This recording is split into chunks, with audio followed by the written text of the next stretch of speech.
Selamat siang. Assalamualaikum warahmatullahi wabarakatuh. Salam sejahtera untuk kita semua, salam kebajikan, dan semoga dalam keadaan sehat-sehat saja. Saya Novrianti, mahasiswa Magister Hukum Universitas Internasional Batam, akan memaparkan hasil penelitian saya terkait politik hukum. Langsung saja kepada materinya. Definisi dan konsep politik hukum. Politik hukum adalah kebijakan penyelenggara yang bersifat mendasar dalam menentukan arah, bentuk maupun isi dari hukum yang akan dibentuk, dan tentang apa yang akan dijadikan kriteria untuk menghukum sesuatu. Oleh Sacipto Raharjo mengatakan bahwa politik hukum adalah aktivitas untuk menentukan suatu pilihan mengenai tujuan dan cara-cara yang hendak dipakai untuk mencapai tujuan hukum dalam masyarakat. Tujuan dan masyarakat adalah sama dengan tujuan negara yang tercantum pada pembukaan Undang-Undang Dasar Negara Republik Indonesia tahun 1945. Adapun hubungan antara politik dan hukum. Politik diatur oleh hukum sebagai pedoman pelaksananya, sementara hukum adalah produk politik itu sendiri. Maka dari itu, politik dan hukum adalah tujuan suatu negara. Adapun elemen-elemen yang terdapat pada politik hukum adalah yang pertama, pilihan kebijakan ditetapkan oleh penguasa negara.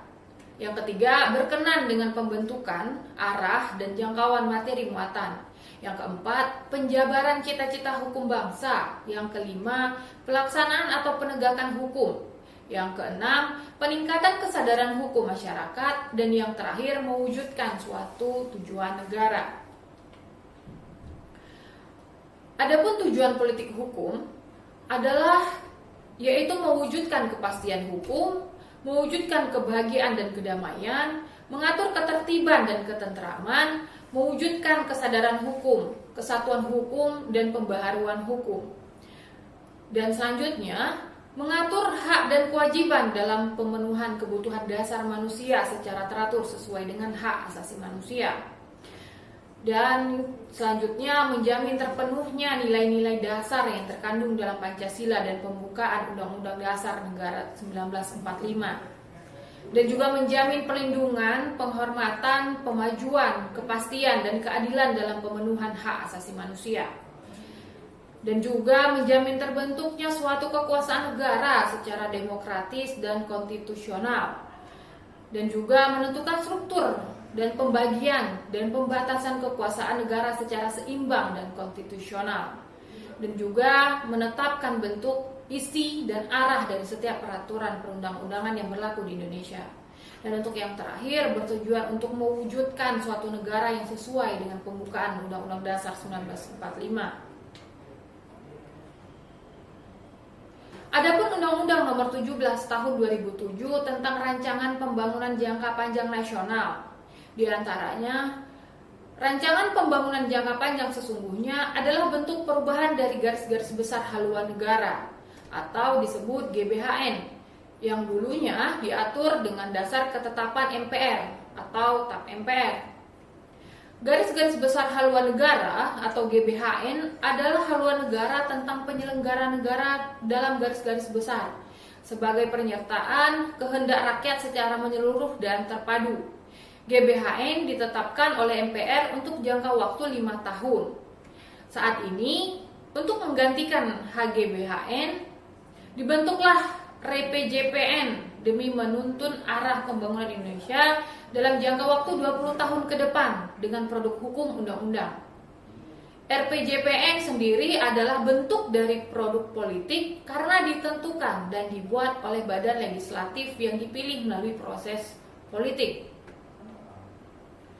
Adapun problematika RPJPN, dalam implementasinya RPJPN dituangkan dalam produk hukum yaitu undang-undang dan bukan seperti GBHN yang dituangkan dalam TAP MPR yang memiliki status lebih tinggi menurut Undang-Undang Nomor 11 Tahun 2012. Hal ini menyebabkan suatu saat dimungkinkan RPJPN dapat dilakukan judicial review dan mengalami perubahan yang berbeda dari awal bentuknya sebuah rancangan pembentukan jangka panjang nasional yang berlaku 20 tahun. Selain itu, produk hukum ini turut membentuk produk hukum lainnya seperti Rancangan Pembangunan Jangka Menengah atau RPJM dan Rancangan Pembangunan Jangka Pendek atau RPJPP, dikarenakan perubahan atau penggantian posisi pemerintahan akibat proses politik. Hal ini yang membuat pembangunan kurang terarah akibat dari politik yang berpengaruh kepada hukum. Untuk poin terakhir ini, pengaruh akan politik hukum di Indonesia sangat terlihat dengan rancangan pembangunan yang selalu berubah di setiap penggantian kepemimpinan pemerintahan yang dipilih melalui proses politik. Sekian pemaparan mengenai politik hukum dari saya Novrianti. Saya ucapkan terima kasih dan Assalamualaikum warahmatullahi wabarakatuh.